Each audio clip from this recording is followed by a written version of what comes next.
C'est bon matin, Doc. Oui, Steve. On a un article du Journal de Montréal ce matin. Oui. Puis là, je me suis dit, c'est-tu vrai, c'est-tu pas vrai? On va aller tâter le terrain un peu avec quelqu'un qui s'y connaît, du moins plus que moi, le Doc Maillot lui-même. C'est en page 16 du journal ce matin. On dit pénurie de spécialistes pour les transgenres. Oui. C'est un centre qui s'appelle le Centre Meraki. Et on dit en 10 ans, c'est à Montréal, là, le centre est passé de 5 à plus de 100 nouvelles références par année pour s'occuper de mineurs trans. Et à ça, on dit, on a peu de spécialistes, il y en a seulement 7 en pédiatrie. En endocrinologie, il n'y en a pas beaucoup non plus qui ont une expérience. Et il y aurait chez les médecins de famille 6 qui auraient une expertise là-dedans. Donc, de un, il n'y a pas beaucoup de spécialistes. Et de deux, ce qui est relaté dans l'article, c'est quand même une explosion, là, de passer de 5 à plus de 100 en 10 ans. Il me semble que c'est pas mal. Non, il y a une explosion à cette clinique-là. Est-ce qu'il y a une explosion à Montréal? C'est autre chose. OK.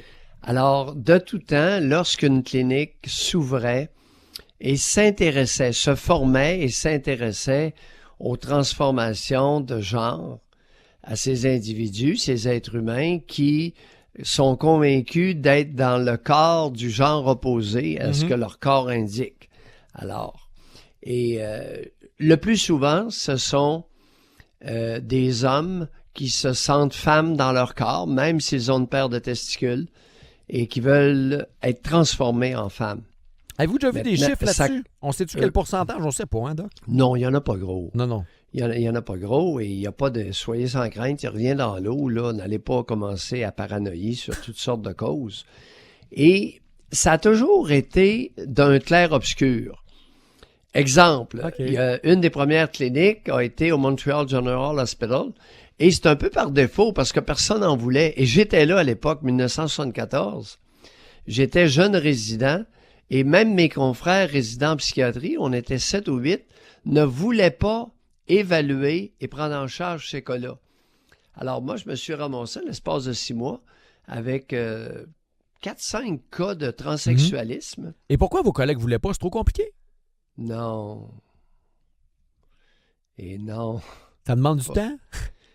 Phénomène de contre-transfert, écoute, faut être relativement bien dans sa peau pour voir quelqu'un qui dit « Moi, je veux changer de sexe, je veux qu'on m'enlève mes testicules. » OK. Tu sais, ça va à l'encontre des ce que professait Sigmund Freud, l'anxiété de castration. Faut être solide entre les deux oreilles, là. Oh, solide ou un peu comme Maillot, je sais pas, un peu particulier. Et moi, là, écoute, quelqu'un qui voulait se faire enlever les testicules, ça me dérangeait pas tellement dans les miennes. OK. Alors que mes confrères, qui étaient des jeunes hommes, puis des hommes d'un certain âge, ça les bouleversait. Ils se sentaient pas bien. Les jambes se croisaient, puis se tortillaient sa chaise, puis ils veulent pas en traiter. Oui, parce que, normalement, Freud a affirmé que chez tout jeune garçon, il y a une espèce de peur relativement facile de se faire chopper les testicules.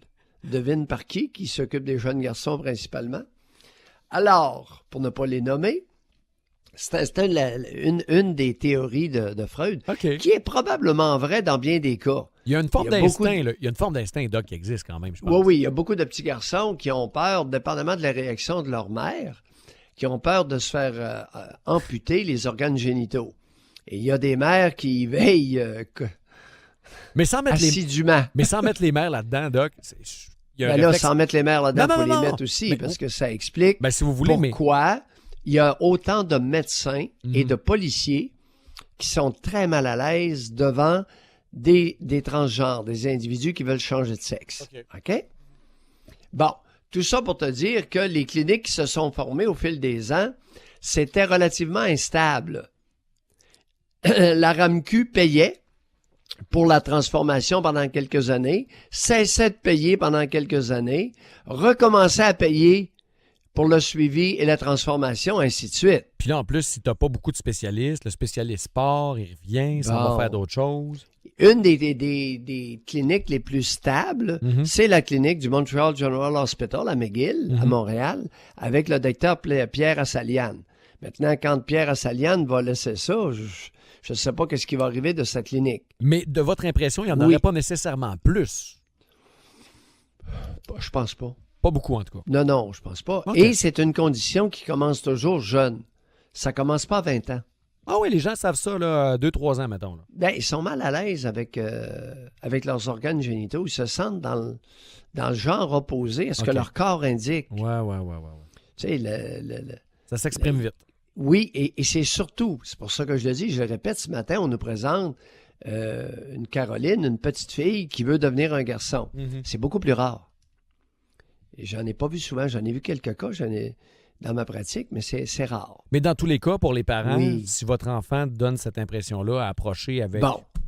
Oui. Et là, il y a Ouverture. une clinique, il y aurait une clinique, et moi, j'avais jamais entendu parler d'une clinique pédiatrique qui s'intéressait au phénomène. Mhm. C'est pas fréquent. Mhm. Et c'est pour ça qu'ils sont passés de 5 cas à 100 cas en l'espace d'un an parce qu'ils ont probablement été ciblés, reconnus comme étant une clinique accueillante Ouais. pour cette problématique-là. Donc, il y a de l'intérêt, il y a une expertise, Oui, on dit on va là. allez pas croire Ouais. nécessairement que là, il y a de quoi dans l'eau puis il y a une explosion de Tout à fait. transgenre. Et Doc, dans le notre temps société. file. Non, oui. Le temps file, puis ce sujet-là est très bon. Merci d'avoir éclairci ça un peu pour nous, mais je voulais absolument qu'on glisse un mot sur votre sujet du jour aujourd'hui. Est-ce que vous avez un code d'éthique en séduction? Vous permettez-vous de séduire des hommes ou des femmes mariées ou engagées? Ou est-ce totalement contre vos principes? En couple. Oui.